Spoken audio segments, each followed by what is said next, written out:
Please welcome Meryl Pick to the stage. Meryl trained as a chemical engineer, spent 5 years at Unilever and 2 more at Absa, before joining Old Mutual Investment Group in 2012 as an analyst. Since 2015, she's run the Old Mutual Gold Fund and co-managed the firm's flagship equity trust, the Old Mutual Investors Fund. She's here to make the case for gold in the fragmented world.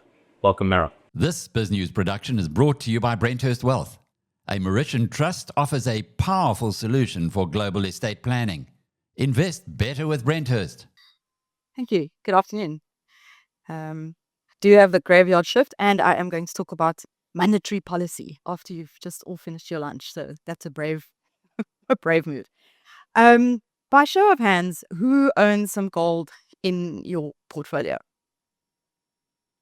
Who owns some Bitcoin? Okay, so we have an interesting session. After the run that gold has had, I suspect all of you are asking, should I sell? Is it too late to get in? And I will come back to both of these. But the bigger picture that I want to leave you with is this. The world in which you have accumulated your wealth up to now may not be the world in which your children inherit it. And if that's true, then the investment question isn't simply what will outperform next year. It's what kind of portfolio can survive and prosper through a future that we can less confidently predict. So today I am arguing that you should have a larger strategic gold holding in your portfolio versus much of the last 40 years. I'm definitely not here to talk about gold forecasts, mine or anyone else's, or timing entry points. But instead, I want to explore 3 ideas that challenge some of our traditional investment frameworks for understanding gold. So first of all, the dollar-based monetary system we take for granted. It was not inevitable, and it may not be permanent. What do I mean by the dollar-based monetary system? Any commodity that you look at, it's quoted in dollars. You buy a new piece of equipment, you order a new software, subscribe for a new software license, it's priced in dollars. You travel abroad, the exchange rate of that country is going to be quoted versus dollars. So the dollar is the global reference point for money. And it is a fiat currency, meaning it is not backed by any hard asset. It is based on trust in the US system, financial system, and we take this for granted. But it was not inevitable, and it may not be permanent.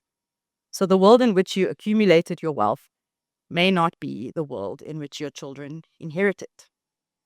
Second, some of the world's largest custodians of national wealth, central banks, are already behaving as if something fundamental is changing in this monetary order.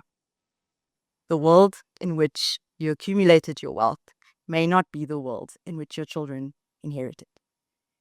And third, experimentation with what comes next for the monetary system has already begun, a lot of which we might hear from Warren. We don't know yet what the next monetary system will look like, but I think there's a strong chance that gold will have a role to play in it. The world in which you accumulated your wealth may not be the world in which your children inherit it. So idea 1 asks us to look backwards. Idea 2 asks us to look at what is happening now. And idea 3 asks us to consider what comes next. So idea 1, the system was not inevitable and it may not be permanent. Let me take you back to a hotel in New Hampshire in 1944. The Second World War is still raging. D-Day has just taken place weeks earlier. The war in Europe has almost a year to run. Nobody knows exactly what will precipitate peace. But delegates from 44 allied nations have gathered at the Mount Washington Hotel in Bretton Woods to decide something really quite extraordinary. What should the world's money look like when this war is finally over? Think about that. They're still fighting over the old order, but debating and deciding and designing the next one. And there were competing visions. On the American side, there is Harry Dexter White from the US Treasury, On the British side, there's John Maynard Keynes. The prevailing reserve currency is the pound. Before World War I, it was backed by gold. By now, 1944, it's pegged to the dollar, which is backed by gold. But Keynes didn't want an international monetary system to depend entirely on one national currency anymore. He proposed something different, an international clearing union built around a unit of account. He calls it Bancor. Americans will still use dollars, the British still use pounds, but international imbalances would be settled through this neutral unit. It doesn't belong to any individual country. And trade balances are settled and adjusted for both those who have trade surpluses and those who have trade deficits. In other words, those that are importing a lot and exporting a little, those that are exporting a little and importing a lot, they both eventually get penalized and incentivized to correct. I don't know where you were in 1944. My father is about to turn 80, so even he wasn't born yet when this debate was raging. So imagine if Keynes had won the debate. Imagine you and I grew up with this monetary system. No single currency is the global reserve currency. International settlement takes place through this neutral mechanism. And then somebody arrived in 2026 with a radical proposal. Let's make one country's domestic currency the money the whole world depends on. Let's not tether that money to anything physical. Let's have central banks accumulate the country's government debt as their reserves instead of gold or silver, and just trust them to always honor their debts. Let's make the global trade dependent on access to that country's financial system. You might have some questions. Why would the rest of the world want that dependence? And maybe more surprisingly, why would that country in the center want to carry that burden? Because being the issuer of the reserve currency is an enormous privilege and brings low cost of funding, lots of privileges, but it comes with an extraordinary tension. This tension has a name, actually. It's called the Triffin dilemma. And at its heart is a simple question. Where does the world get all of these dollars? If we're going to trade in it, invest in it, hold it in reserve, America has to supply them. The benefits, cheap funding, cheap imports for them. But there's another side to this bargain. Persistent demand for dollars can support a stronger currency, even when America doesn't want a stronger currency. Helpful for consumers in America, less helpful for American manufacturers. And over time, America finds itself exporting financial assets and importing everything else. And if you put the America First policies that we're seeing today into that context, it starts to make simple sense. America just wants to make more things at home. The tariffs, the reshoring, the energy independence, want to make things at home. Clearly, it's not volunteering to give up dollar as a reserve currency and the status and all that comes with, but increasingly, it seems less willing to carry the costs. And we've seen this particular tension break the monetary system before. Under Bretton Woods, America promised foreign governments that their dollars were convertible into gold. But as the supply and the demand for dollars grew, confidence in that promise began to weaken, and some countries actually started to exchange for gold. Famously, France sent their dollars back, said, give us the gold. And eventually the promise just became unsustainable. August 1971, Nixon closes that gold window, and now we are in uncharted territory. Dollar is no longer convertible into gold. Monetary system changed in 1971. At this stage, my dad is 24. I'm not sure which 24-year-old is actually paying attention to any of this happening, shaping his world in the background. So that brings me to the first idea. The dollar-based fiat currency system that we know wasn't inevitable. It's not necessarily permanent. It's already changed twice in modern history. So don't confuse familiarity with permanence. The world in which you accumulated your wealth may not be the world in which your children inherited. And some of the institutions who are close to this, aka central banks, are starting to behave like they can see something shifting. What are they doing? They're buying gold at levels starting to approach the era when the dollar was actually still backed by gold. After the Second World War, central banks bought a lot of gold. At times, half of every ounce that came out of the ground was going to central banks. Then for decades, they became sellers. Some sold to raise funds to join the EU. Some just believed gold was now irrelevant in the monetary system. We just need the dollar.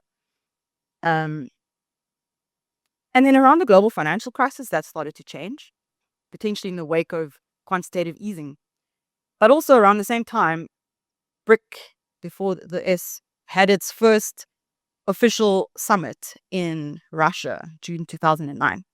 Around the same time, emerging markets banks, central banks, started accumulating a lot of gold. China, India, Russia, Turkey, Poland, more recently Brazil. And since 2022, this has just accelerated. Since the US froze Russia's assets in the wake of the Ukraine invasion, emerging markets, predominantly emerging markets, central banks have been absorbing between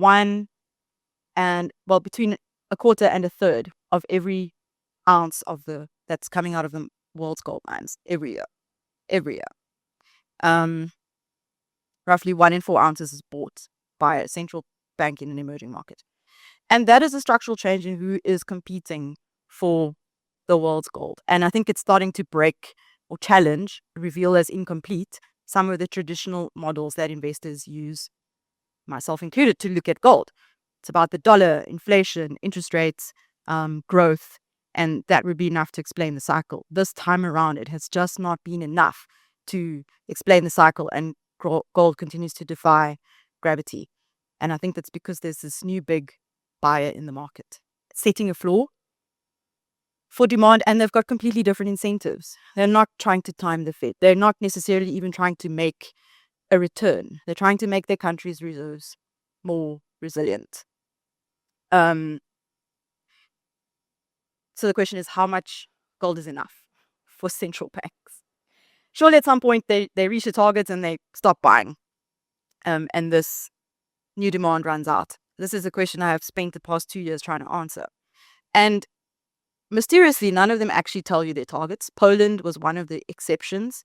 But in 2012, the Polish central bank governor increased the target for gold from 20% of reserves to 30% of reserves. So Poland disclosed the target, hit the target, revised the target, kept buying. Why? He says, national security. We are bordering a war zone, and the gold is our strength. So that's the problem with asking how much is enough. The target itself can evolve as the environment evolves. So I can't confidently tell you when EM banks will stop buying gold. I can tell you the gap with developed markets is very wide. The US has about 80% of their reserves in gold. Many other Western countries the same. China sits at 9%. India sits at 14%. When you go back a lot further in history, they used to have a lot more in the 60s and the 70s as part of their mix. And the World Gold Council tells us 45% of central banks say they will still be adding over the next year, despite the fact that the price is 35% roughly up on last year. This is not a trade. This is a structural thing. They're not just buying it, they're bringing it home. In 2023, 37% of India's central bank gold was held in India. The rest is London, US. Today, it's 75%. So emerging markets are building their own infrastructure around gold. They're pivoting away from the London custodians. Indonesia launched its first bullion bank in 2025. China continues to build the infrastructure for trading, vaulting, physical settlement. They're changing the plumbing around gold. Why? What for? Taken together, I would say they're behaving like they're preparing for something or insuring themselves against something that looks different from today.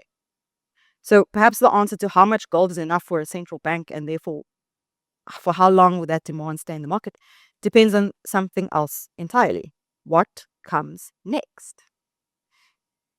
The world in which you accumulated your wealth may not be the world in which your parents, your children, inherit it. So what comes next? I don't know. I don't think anyone else knows. I don't think we're headed for one big Bretton Woods, one moment where all the rules change. It might be messier. It might emerge piece by piece. Local, more trade settled in local currencies, alternative payment systems, different reserve assets. But gold plays a role as collateral, as an anchor of credibility. And the pieces are already being put into place. I follow Incrementum, which is a investment boutique based in Liechtenstein, and they write a lot about gold. The way they capture it is gold is returning to the monetary system not by decree, but by function. So I think we're being asked, is gold still money? Was it ever not money? And that brings me back to where we started. Think about America arriving at Bretton Woods in 1944. It was the world's greatest industrial and creditor power, had manufactured and exported while much of Europe was at war. As a consequence, it had accumulated roughly 2/3 of the world's monetary gold. The gold didn't create American power, it reflected it. And it gave America's monetary promises credibility. So I find it interesting today, and I'm curious today, that as industrial and trading power is shifting, arguably more so towards emerging markets, gold is moving in the same direction. So perhaps these countries aren't insuring themselves against the system that we have. Maybe they are strengthening their hand for whatever comes next. I think China illustrates this problem well. China would like the renminbi to play a larger role in international trade, but it's reluctant to fully liberalize its currency.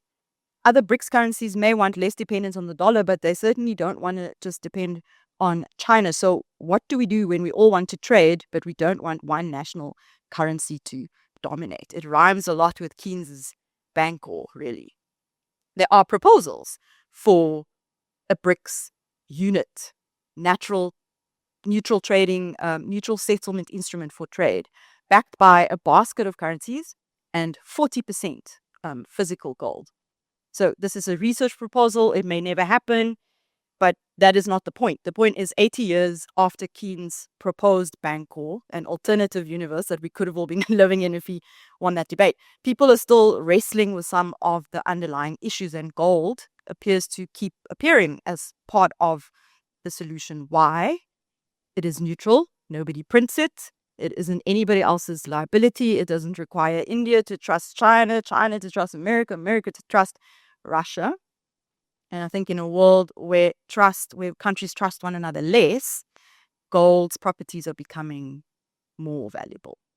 So we don't need to know the future exactly, but we do need to recognize that the range of outcomes for the monetary system have widened. So the world in which you accumulated your wealth may not be the world in which your children inherited. So what does that mean for your portfolio? Let's bring it back to that. I don't think the lesson is, David, make an heroic bet on gold. I don't think that's the lesson. It's that gold does deserve a larger strategic position in your portfolio than it did versus the prior 40 years. Why? Because the range of monetary outcomes has widened, and gold is an asset, one of many assets that gives you protection in a different outcome. It's not about maximizing next year's return. It's about preserving the wealth you've spent a lifetime, to create and transferring it. Because the world in which you accumulated your wealth may not be, I feel at this point, say it with me, may not be the world that your children inherited in. So if you already own gold, by all means, rebalance. It's had a strong run, but I could have said that this time last year as well. So I would be reluctant to remove that protection entirely. And if you've missed the run, I would ask a different question. Not have I missed the opportunity of yesterday's returns? Do I have enough protection for tomorrow's uncertainty? Gold is no longer just a trade on tomorrow's monetary weather. It is insurance against the monetary climate shifts over the decades to come. This BizNews production is brought to you by Brenthurst Wealth. Building wealth and protecting legacy since 2004. Invest better with Brenthurst. Start your day a step ahead. BizNews Insider.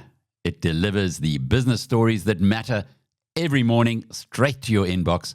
Sharp, fast, and free. Subscribe now.